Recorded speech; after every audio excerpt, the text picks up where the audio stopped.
السلام علیکم دوستو، آج کی ویڈیو میں ہم ذکر کرنے والے ہیں اس واقعے کا کہ جب یزید کی قبر کو کھدوایا گیا تھا۔ آخر اس واقعے کی وجہ کیا تھی؟ کس نے اور کیوں یزید کی قبر کو کھولا؟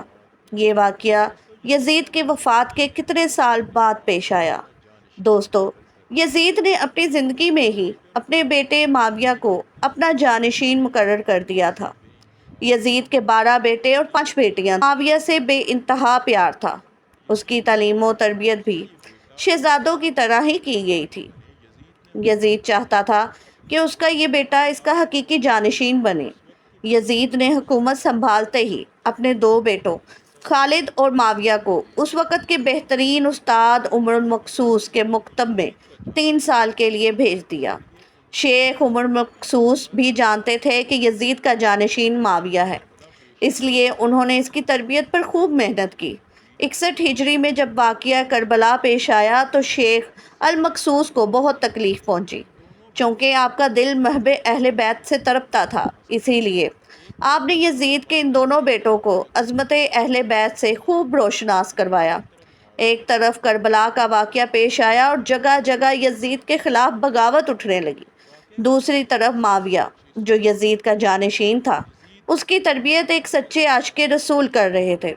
واقعہ کربلا کے تیسرے سال 683 عیسوی میں یزید عبرت ناک موت سے دوچار ہوا تو معاویہ ابن یزید 20 سال کی عمر میں تخت نشین ہوا۔ جیسے ہی معاویہ ابن یزید تخت نشین ہوا تو استاد محترم کی محنت رنگ لانے لگی۔ اس نے آتے ساتھ ہی واقعہ کربلا کی تحقیقات کی اور محض 40ویں دن لوگوں کو اپنی بیعت سے آزاد کر دیا۔ بعض روایات میں معاویہ ابن یزید نے 3 ماہ تک حکومت کی۔ 20 سال کی عمر جوانی کا ایسا دور ہے کہ جب انسانی خواہشات کی منہ زوری عروج پر ہوتی ہے۔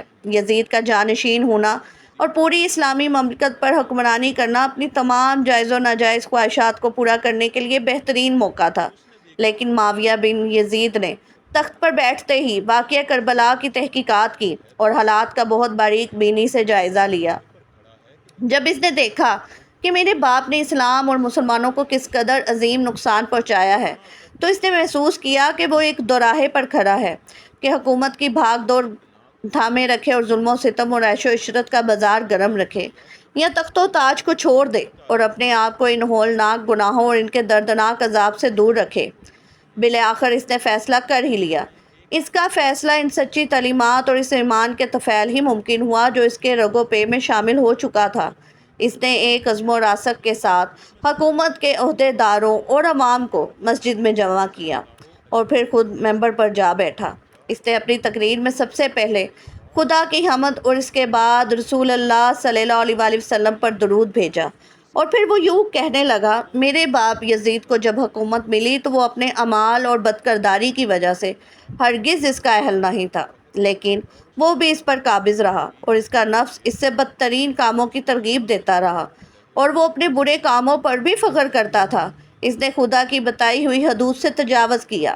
رسول اللہ صلی اللہ علیہ وآلہ وسلم کی اولاد پر اس نے بدترین مظالم ڈھائے، لیکن اس کی حکومت کی مدت بہت ہی تھوڑی تھی اور بہت جلد اس کی شرمناک زندگی کا خاتمہ ہو گیا، اور آج وہ اپنے اعمال کے حساب و کتاب میں الجھا ہوا ہوگا۔ جب معاویہ بن یزید کی بات یہاں تک پہنچی تو اس کا گلا رک گیا۔ کافی دیر تک وہ بلند آواز میں روتا رہا، اور اس کے بعد وہ دوبارہ لوگوں سے ہم کلام ہوا اور اس نے کہا: اے لوگو، میں تمہارے گناہوں کا بوجھ اپنے کندھوں پر نہیں اٹھا سکتا اور نہ تمہاری دوستی کا توق اپنے گلے میں ڈالوں گا۔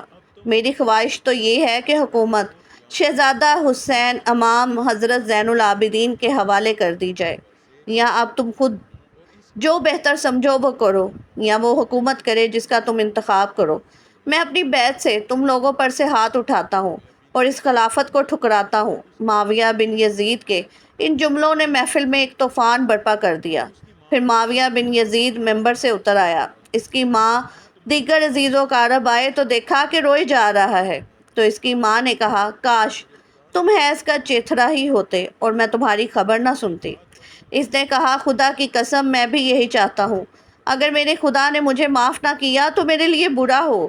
اس کے بعد بنو امیہ نے اموی شہزادے مروان بن حکم کے ہاتھ پر بیعت کر لی۔ اور اسے تخت پر بٹھا دیا۔ مروان نے اپنا دارالحکومت مستقل طور پر دمشق منتقل کر دیا۔ بنو امیہ نے شیخ عمر القصوص کو زندہ درگور کر دیا کہ تم نے ایسی تربیت کیوں کی کہ معاویہ بن یزید نے بڑے دربار میں بنو امیہ کو رسوا کر دیا۔ اس کے چند دن بعد ہی معاویہ بن یزید کو زہر دے دیا گیا۔ 684 سے 685 تک مروان بن حکم نے حکومت کی۔ پھر اس کی وفات کے بعد مروان کے بیٹے عبد الملک نے 685 سے 705 تک ایک طویل عرصے تک حکومت کی۔ پھر 705 سے 715 تک عبد الملک کے بیٹے ولید نے حکومت کی۔ اسی کے دور میں سندھ، اندلس اور دیگر بہت سی ریاستیں فتح ہوئیں۔ اسی کے دور میں شہزادہ حضرت امام زین العابدین کو زہر دے دیا گیا۔ 715 سے 717 تک ولید بن عبد الملک کے بھائی سلیمان بن عبد الملک نے حکومت کی اور 717 میں عمر بن عبدالعزیز معجزانہ طور پر تخت نشین ہوئے، لیکن ان کو بھی زہر دے دیا گیا۔ 720 سے 724 تک ولید بن عبد الملک اور سلیمان بن عبد الملک کے بھائی یزید بن عبد الملک نے حکومت کی بھاگ دوڑ سنبھال رکھی۔ اس کے بعد ہشام بن عبد الملک، ولید بن یزید، یزید بن ولید، ابراہیم بن ولید اور مروان بن محمد نے بالترتیب حکومت کی، اور 750 میں بنو امیہ کی حکومت کا تخت بنو عباس نے الٹ دیا۔ بنو امیہ کا آخری حکمران مروان ثانی ایک انتہائی سست اور ڈرپوک حکمران تھا، جس نے ابو مسلم اور خراسانی کے ہاتھوں شکست کھائی، اور یوں بنو عباس کی حکمرانی شروع ہوئی۔ تاریخ کتابوں میں درج ہے کہ ابو مسلم خراسانی نے بنو عباس کے ابو جعفر المنصور اور اس کے بھائی ابو العباس المصفح کو حکمرانی سونپ دی۔ اس طرح بنو عباس کے پہلے حکمران ابو العباس نے آتے ہی بنو امیہ کا نام و نشان مٹانے کی قسم کھائی۔